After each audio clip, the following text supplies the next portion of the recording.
right, welcome back to another episode of the Filmaholic. This is a free pour episode that we have every Thursday where we take a film and pretty much break it down, review it. Right now we are doing A24 films, going through their filmography and selecting ones to talk about.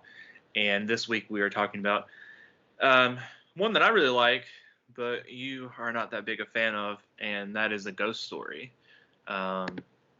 Directed by David Lowery and starring Casey Affleck and Rooney Mara. Although most of the film, Casey Affleck is under a sheet. I love it. I love the idea. I did move it down a half a star this time to a 4 instead of a 4.5. But, I was really invested in this Bit Life game that we were playing. So it kind of took me out of it. And I split it in two because I started the night before and then I got tired, so I went to bed and then I finished it the next day. But I still really enjoyed it. I think it's so unique and just different than anything I've ever seen before. And I really admire it. Even though my only complaint, and that's like something that, I really can't complain about too much is because I'm really into dialogue and stuff like that. So there's not much dialogue at all in this film, and except for that one scene with that guy talking at the party. But other than that, the concept is so great. What? It was completely boring. No dialogue, no character development. Just not for me, dude. Man. I don't know what you saw in this movie. Man. And I don't think it's boring. It's like the first time I was more into it than I was last night, and not just for even those reasons, but also because it was the first viewing experience, so I already know what's happening now. So with this type of film, it's less engaging the second time around, I think, than the first. I also can understand more this time. You can what? I can't imagine being less engaged with this movie. I can't believe you gave it 2 stars. Two stars, yeah. You're insane. I don't understand what you liked about it so much. I just love the it's just such a unique idea. Somebody first of all, what'd you say it was? The purgatory movie. That's all it is. Yeah, essentially. I mean, it's about time, and it's about watching stuff move on and just passage of time in Earth and life, and we'll talk about that in a second. I have a few notes here, but just the concept of you're gonna do this movie, this purgatory movie. You're gonna have your lead die within the first 15 minutes of the movie, and then how are you gonna show him as a ghost? We're just gonna put a bed sheet on him. Yeah, I loved it. That was so smart and so low budget, but visually awesome. And then I looked into it. It was how they did that, but they were still concerned about the eyes. They didn't want to seem like there was a face behind it, so they made it darker so that there wasn't anything. There's just the black where the eyes were. Yeah, I love that a lot. The only thing I'm not sure in terms of that, how I feel is when he sees the other ghosts, there's a pattern on her sheet. And I'm not sure how I exactly feel about that. I'd probably kept them all the same. But everybody's not the same. They're not. And that is something that's he got his sheet because that's what he was covered up with in the morning. So I'm curious maybe, if that person had died, say in her bed and that was her sheets, maybe that's what she became. But yeah, I thought the cast was really good too. You don't get it. Most of his performance is under the blanket. So, but I thought Rooney did a really good job. Just great, actually. Well, she was better in the opening scene of The Social Network. Just like the scene with her eating the pie, I thought that was really good. God, what are you talking about, dude? Don't tell me that's really good cinema. It's a good scene, dude. Cinema. That's just a bore. I was just so into it the first time. I was oh, man. I swear to God, I can't wait for the next time you tell me something's boring. and I'm gonna send you that clip. Like, just watch this for 4 minutes But straight. that's part of like, that's what the director, I was listening to him talk about that scene. He was like, it's intentionally that long. It's intentionally wanting to make you feel like you're watching this for too long, and there's something wrong with that. Like There was. and then obviously she gets sick from it too. I think it's a total of 8 minutes. Is the whole pie scene. You sit there and watch her on the floor for 4 minutes. It's a bold move, but I think it pays off. I think it's terrible move. It's one of the most talked about scenes from the film, if not the most talked about scene. So I think it was worth it. What else to talk about? Nothing else happens. And you have there's when I was watching another video, I was talking about how I think there's like 4 different scenes when she goes to the trash, the pie scene, when she goes to the morgue, and I think there's one other scene, maybe it's when her driving away, that are all like really long.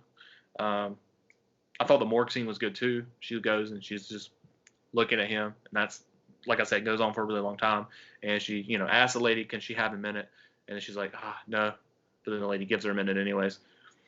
And just like in those scenes, it's like, oh my God, can you imagine like being that any age really, but like, at that age, you're living with this person, you're expecting to spend your life with this person, and they just get killed.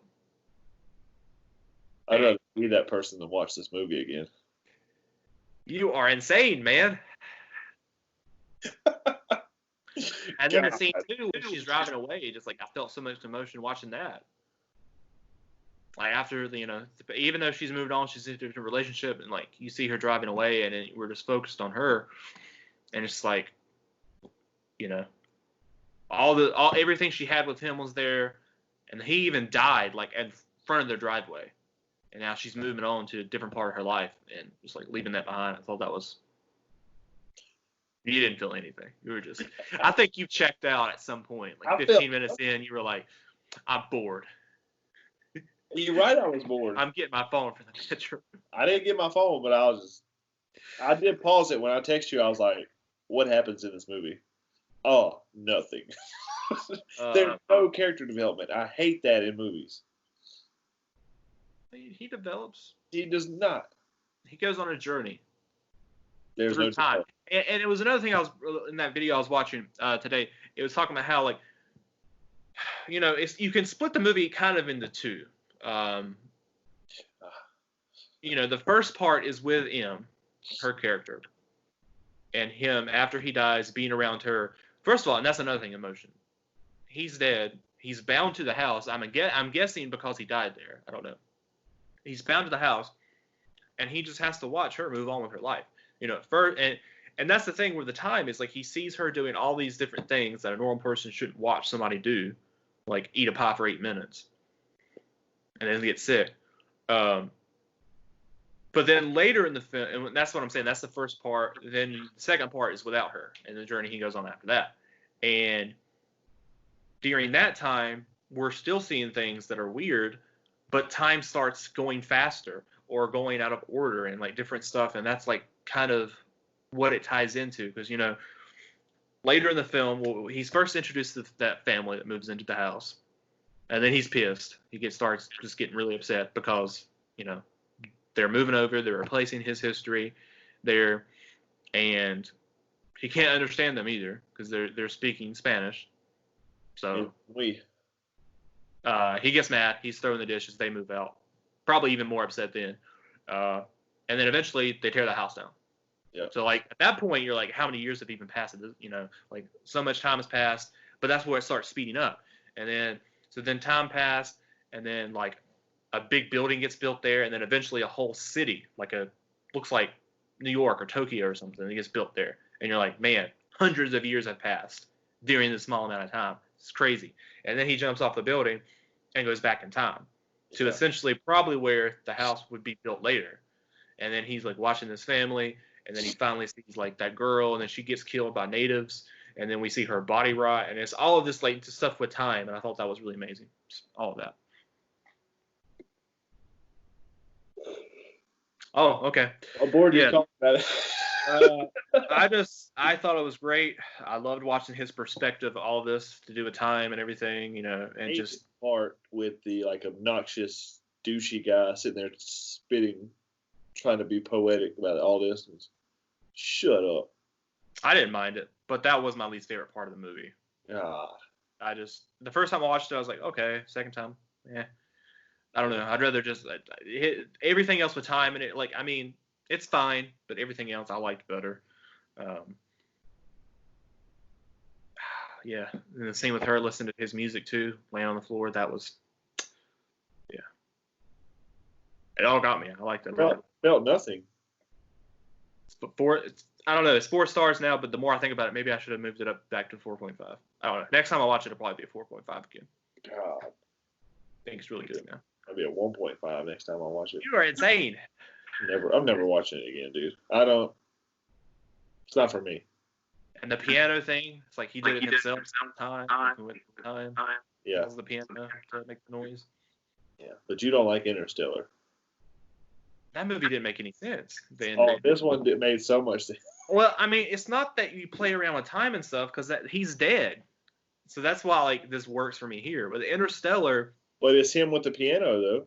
If he's the one knocking the stuff over. Yeah, but he's going through time after he's dead. So what is time to a dead person? What is, traveling through time? What is that?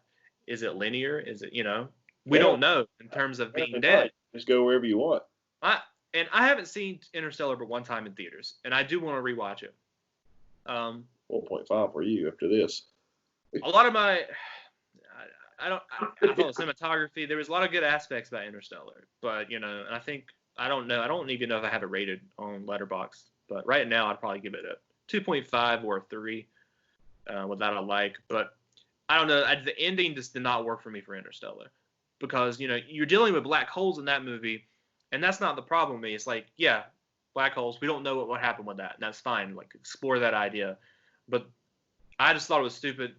Based off my memory, he ends up out of the spaceship, just in space. I don't remember that. Like, he was in the spaceship, and the next thing we know, he's moving shit in the bookshelf, like in darkness, and essentially in the hole. I don't remember. And I'm like, I remember Rooney Mara eating a pie for 4 minutes is what I remember. Yeah, with that beautiful cinematography too. There's another last thing I want to talk about here. A ghost story? Are you insane? I love the cinematography in this movie. I love the aspect ratio to start things off, like how he did that. But just the filter, the way everything looked, loved it. It would definitely be in my top 10 of A24 films, the cinematography goes, as far as that goes. Good. I'm going to look up where this is on my list. Since I got it private, you can't see it. In terms of, when we make this top shelf video eventually, that'll be our top 10 A24 films. I don't know if it'll make it on there, but if it doesn't, it'll be in my honorable mentions at least. It's going to be your number 2. It is 50 of 61. You are insane. You gave that fucking barely lethal pile of garbage movie higher. At least I had fun with that, dude. God. I don't know how anyone has fun with that. How many Knob Creeks had you had? None. I had to get one for a ghost story, though. I wish and this is another thing too, I wish I had seen it in cinemas. I just think that would be a great film to see on the big screen. We had it at my theater, actually, and I remember we didn't have it for long. We had it for about a week. I can't imagine. And at the time, I kind of laughed about it because a lot of people that went to see it thought it was a horror film. Yeah. So they were really disappointed. They were really disappointed. But I remember walking in there doing a theater check, and I thought that the movie was over. Yeah. Because it was so quiet, and I was like, "Oh shit!" I walked in there. Yeah. I saw your review. You're like, "Oh, I can't believe this was ever put in cinemas." Yeah, me neither. That's what I was thinking. I was just hoping when I watched it that I didn't die right then. If this was like a true theory, like if I'm stuck watching this movie the rest of eternity in purgatory. I hope that's true. I hope that's what happens. Oh man, I'd be jumping off the building too. Like, please, Go back in time. before this movie comes out, I don't care. I just thought it was really good. Definitely Lowry's best film. Yeah, Get out of here. Old Man and the Gun's good, but I think this is just far better and just more unique. I'm not a fan of Pete's Dragon, but with this movie being so good and the other one being good, I'm looking forward to see what he does with Peter Pan. No, I don't want to see what he ruins. Because it's going to be more like Pete's Dragon. It's bad. We think so. We're going to get Tinkerbell in a sheet flying around. That's what she is. Rooney Mara played Tiger Lily again. They reprising her role. Maybe she'll play Peter Pan's mom. Or not Peter Pan, Wendy's mom. Casey Affleck will play Hook. I doubt it. What else has he got going? I don't know. You said there was a rumor that Joaquin Phoenix would. So that's possible too, because he is the brother-in-law to Casey Affleck, or he was. Yeah. So that's possible. Rooney Mara's fiance, so it's a relationship there. Really? Yeah. Didn't know that. Yeah, they're engaged. So. Well. But you also have Robert Redford, who's been in two of his movies. He's not playing Hook. You don't know, man. God. I said he's playing one of the Lost Boys. He is Peter Pan. Lost Man. He aged him. I can see Joaquin Phoenix playing Mr. Darling and Captain Hook. Yeah. I think that'll probably end up happening. Hope so. But as long as it's not a Ghost Story 2. I could also see him playing if they did a remake of Hook, Peter Pan. Joaquin Phoenix, you can see it. I'll watch it. Yeah, then you could put Robert Redford as Hook. You have to. Rooney Mara as Tinkerbell. Man. Ashley Benson is Tinkerbell, dude. She just broke up with Cara Delevingne. Sad day. Quarantine got to them as well.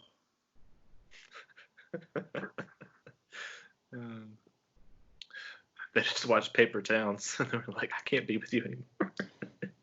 I might watch Spring Breakers. What is this? All right, guys, that's our episode of Free Pour. Don't forget to tune in next week. We'll have The Florida Project is our next film we're talking about. All right, guys. Don't forget to like this video and subscribe to the channel.